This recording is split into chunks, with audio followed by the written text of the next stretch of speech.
Conversaciones de Fe. Soy Yves Malcott, aquí está mi esposa Yolanda, para esta pequeña serie que vamos a presentar acerca de lo que es la oración, pero la vamos a ver desde el punto de vista que Jesús enseñó a sus discípulos hace 2000 años y a través de su enseñanza del Padre Nuestro. Cuando hablamos de oración, en general vemos a la gente que se asusta. Le dices, ¿quién quiere orar? Y la gente dice, no, pues yo todavía no sé orar, mejor alguien más, etcétera, ¿no? Hay como un poquito de temor en orar y en general, pues la razón por la cual la gente dice, mejor alguien más, es porque no saben orar y lo dicen. Dicen, ¿sabes qué? Yo no sé orar como tú, como él, etcétera.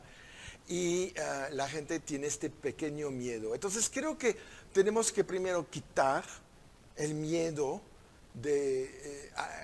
para orar, quitar el miedo de qué van a pensar de mí si no sé orar bien, etcétera, y aprender a lanzarse. Obviamente los discípulos veían a Jesús orando mucho y lo que desató un poquito la plática de Jesús con sus discípulos acerca del Padre Nuestro es que un día vinieron los discípulos y le dijeron, ¿por qué no nos enseñas a orar? Entonces yo creo que en este tiempo, como en el día de hoy, existe la misma necesidad. Yo creo que es muy importante esto que estás hablando.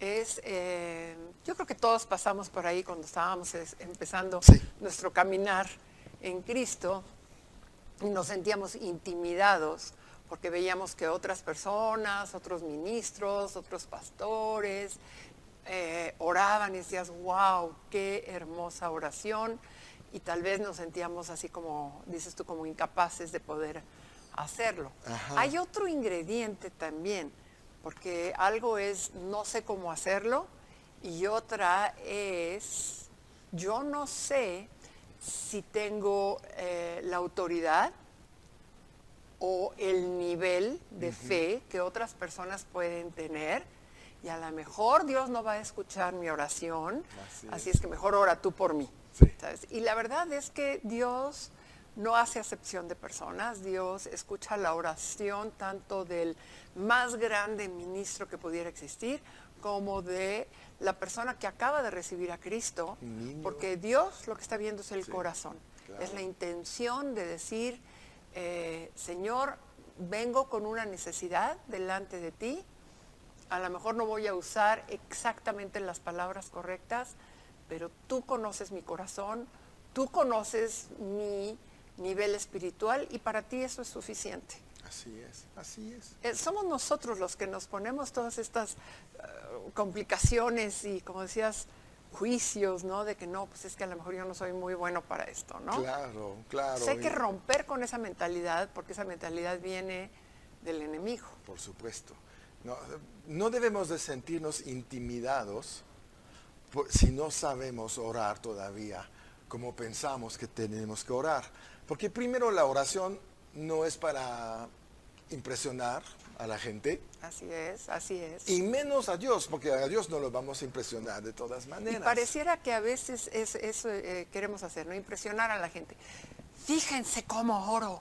Y a veces gritamos y no sé qué. Bueno, yo no grito, pero hay mucha gente que sí grita y pareciera que o Dios está sordo y no tenemos que caer en esos patrones extremos, religiosos que muchas veces son movidos por las emociones. Sí. Yo no digo que en un momento de fuego no podamos exaltarnos un poco en la oración, pero no manejada y maquinada por la carne.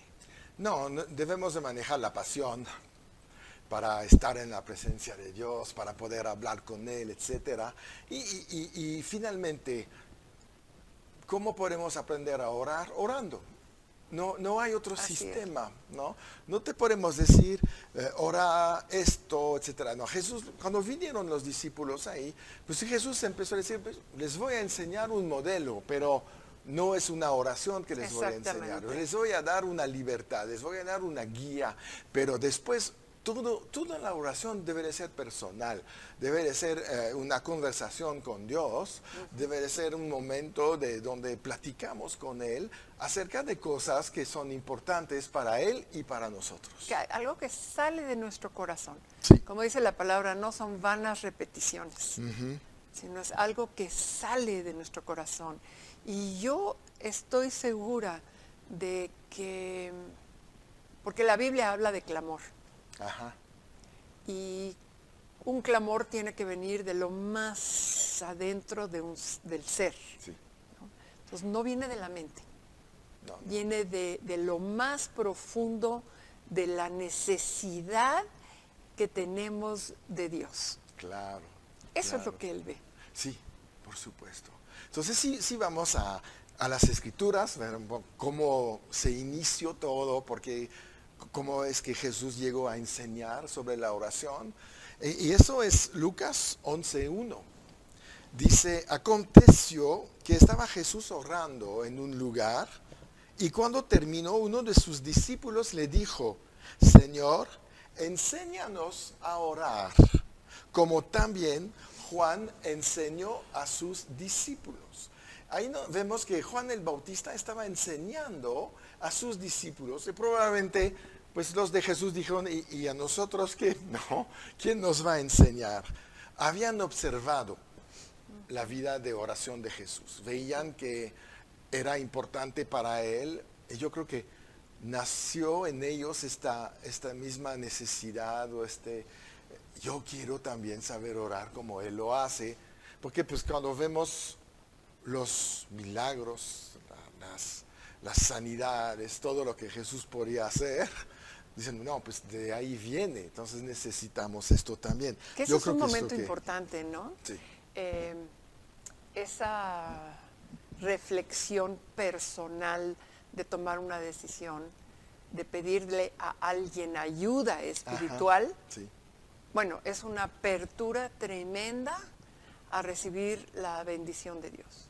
Cuando Dios ve un corazón que anhela más de Él, Él va a dar.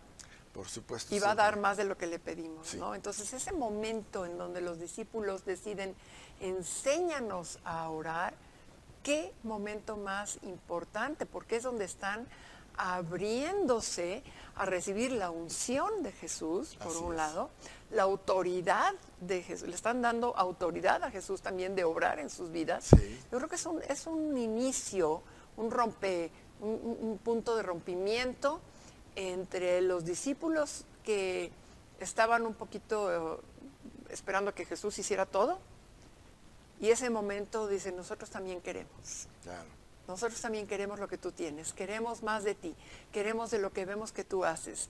Enséñanos, yo me imagino así como un anhelo, ¿no? Ya, la pasión. Enséñanos a hacer lo que tú has estado haciendo, sí, ¿no? Y sí, es donde empieza un inicio de enseñanza, de una apertura espiritual, de revelación espiritual que va a dar lugar a su ministerio cuando Cristo ya no está. Claro, pues sí, había que prepararlos, ¿no? Entonces, al momento que los discípulos dicen, enséñanos a orar, pues Jesús responde, Jesús luego dice, bueno, pues les voy a enseñar les voy a dar lo que me piden, y eso lo encontramos en Mateo 6, y a partir del 5, y Jesús pone una pequeña introducción acerca de la oración, porque dice, ok, les voy a enseñar a orar. Y dice en el versículo 5, y cuando oren, no sean como los hipócritas, porque ellos aman el orar en pie en las sinagogas y en las esquinas de las calles, para ser vistos de los hombres. De cierto os digo que ya tienen su recompensa. Qué tremendo. Es tremendo lo que dice, porque cuando oras, ¿de quién quieres tu recompensa? Los fariseos, los religiosos, de los hombres. Quiero ser visto por los hombres y voy a recibir una recompensa humana. Pero Jesús dice, mejor una recompensa celestial. Wow. Ok, nos vamos a un corte y regresamos.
empezamos con nuestro estudio acerca de el Padre Nuestro.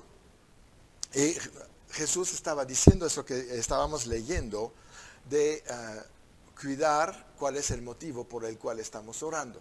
Si estamos orando para tener recompensa de los hombres, fama o aplausos o cosas así, o si realmente queremos estar en conexión, en comunicación con Dios. Así es, y eso es bien importante aclararlo, porque muchas personas que están empezando su caminar espiritual con Cristo Jesús se dejan ir o se dejan influenciar o se apantallan por aquellas personas que hacen un alarde, digamos, de la oración.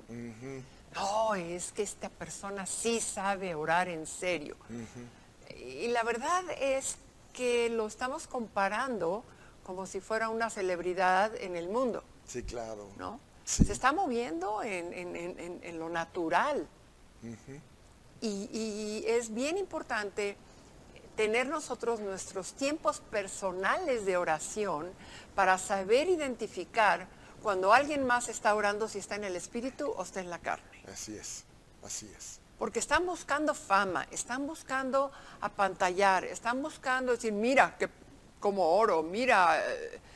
Y la verdad es que cuando ya tienes un poquito más de experiencia en tu oración personal, sabes que eso es vacío. Sí, claro. Y es lo que estaba hablando ahí de los fariseos. Sí. Los y fariseos Jesús hasta sigue. se vestían para parecer un poquito superiores a todos los demás, ¿no? Exacto. De hecho, Jesús sigue en el versículo 6, dice, mas tú cuando ores, entra en tu aposento y cerrada la puerta, ora a tu Padre que está en secreto, y tu Claro. Padre que ve en lo secreto te recompensará en público. Claro. Realmente cuando hacemos las cosas como Dios manda, tendrás tu recompensa pública. Pero no vives con esta meta, porque la meta de la oración no es recompensa pública, es una consecuencia. Yo diría, resultado. cuando estamos verdaderamente orando, buscando el rostro del Señor, buscando su presencia, lo que menos te interesa es una recompensa. Sí, claro.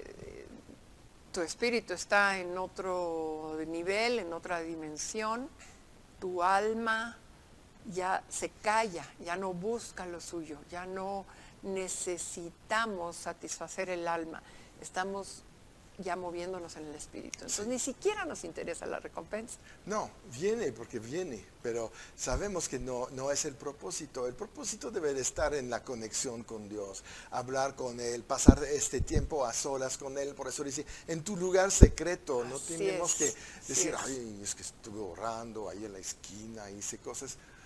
No, se trata de intimidad, se trata de una, ¿cómo te voy a decir? Una relación. No lo hacemos tampoco con nuestros amigos, ahí diciendo, amigo, ahí en la esquina te amo, eres mi mejor, y lo gritas delante de todo el mundo. Es una cosa entre dos personas, ¿no? Y ese es lo mismo con Dios. Y después Jesús empieza a entrar, todavía es su introducción, pero entrar en poner las cosas en orden. Mucha gente piensa que repetir y repetir y repetir va a provocar un efecto, ¿no? Como que vamos a convencer más a Dios si le repetimos 10 veces lo mismo. Y Jesús dice en el versículo 7, y orando no usáis vanas repeticiones. Quiere decir ahí, repetir es vano. En otras palabras, no sirve. Es que estamos repitiendo nada más de memoria, digamos, en la mente. Sí. ¿No? Es, Sí. es un poquito cuando rezas Sí. en otras religiones. Sí. Son repeticiones que no tienen un trasfondo espiritual. Están hablando, bla, bla, bla, bla, bla, bla, y yo creo que se pierden ya en esas Yo creo que ni palabras. saben lo que dicen. Si le dices, pues, ¿sobre qué oraste? O oran afuera de ¿cómo se llama? De contexto. Y sí se refiere mucho a la religiosidad. Sí. ¿No? Y dentro del cristianismo se puede dar la religiosidad si no tenemos cuidado. Y ese es exacto uno de los puntos que queremos hacer. Claro. Ser cristiano, como tú siempre dices, es mejor decir somos hijos de Dios. Yo creo que sí. Porque si no, volvemos a posicionarnos en una categoría de religión. Sí. Y la verdad es que el cristianismo no es una religión. Nos han identificado como cristianos porque somos hermanos de Cristo, pero no somos una religión. Para nada. Tenemos una relación personal con Cristo, ¿sale? Sí. Pero no estamos repitiendo, rezando o... No es necesario. Por eso Jesús dice, no uséis vanas repeticiones como los gentiles, o en otras palabras, como los que no saben, no conocen a Dios y no tienen una relación con Él.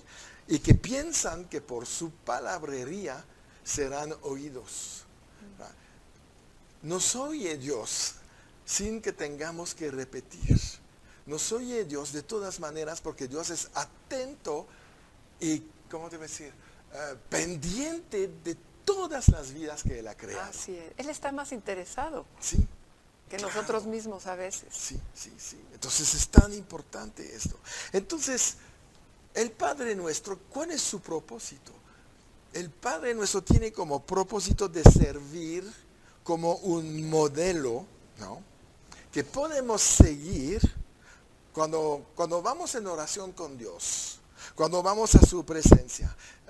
Yo creo que es un punto de partida. No debe de ser nuestra oración siempre y no siempre ser guiado por esto, porque hay momentos de la oración que es adoración o que es tan íntima que no vas por un punto bien especial o porque estás súper feliz, has sido bendecido y vas en oración a la presencia de Dios nada más para dar gracias, ¿no? Y te sueltes ahí. Pero Jesús nos da un modelo para que podamos estructurarnos un poquito mejor y tratar de que tengamos una oración eficaz. Ese es el propósito de Jesús.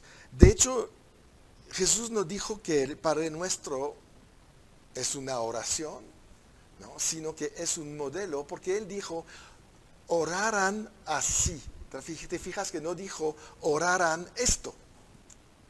Entonces, es tan importante entender la diferencia porque el espíritu de religiosidad que se mete en la iglesia ha trastornado este mensaje y hace que la gente repite Padre Nuestro ahí en cantidad enorme pensando que está orando. Y no lo está haciendo, sino que, como dice Jesús, son vanas repeticiones. Es como hacer una oración de memoria, ¿no? Si el Padre Nuestro fuera una oración que tenemos que hacer de memoria, pues no diría que es un ejemplo de oración. Claro. ¿Cuál es la diferencia? Un ejemplo es, mira, yo ahorita voy a orar esto como un ejemplo de lo que tú puedes orar según tu necesidad personal, tu momento, tu situación, inclusive hasta tu personalidad. Claro. O sea, es algo bien personal. Sí. No es un cliché de lee esto en voz alta y grítalo y repítelo 20 veces. No, eso no es lo que Jesús está diciendo. No, para nada. Él quiere que aprendamos algo, ¿no? Pero es tan tremendo que a veces vemos gente que tiene, por ejemplo, una necesidad de sanidad. Y una persona viene y dice, voy a orar por ti. Y empieza a lanzarse en, unos 10 Padre Nuestros. Ni hay el tema de la sanidad en el Padre Nuestro. Claro. Entonces, ¿sobre qué estás orando? Claro. Sobre nada, afuera de contexto. Y eso es tan importante empezar a entender cómo orar para no caer en un tiempo que dedicas pensando que estás haciendo una buena obra, la verdad, pero que no va a provocar el resultado esperado. Y es ahí donde Dios quiere que tengamos esta sabiduría acerca de la oración. Por eso Jesús dijo, van a orar así. Jesús no quiere que repitamos todos los días lo mismo. es cuando tienes un amigo y cada vez que lo ves le dices la misma cosa. Pues la relación empieza a caer, porque es todo lo que me vas a decir, porque ya me lo repetiste ayer, antier y la semana pasada. ¿Qué hay de nuevo? ¿No? Sí. Yo creo que Dios también nos dice qué hay de nuevo. Es cuando se hace vivo. Exacto, tiene que estar vivo. Bien, yo creo que se nos acaba el tiempo para esta primera parte. Bueno, nos despedimos de todos ustedes y recuerdan siempre en victoria.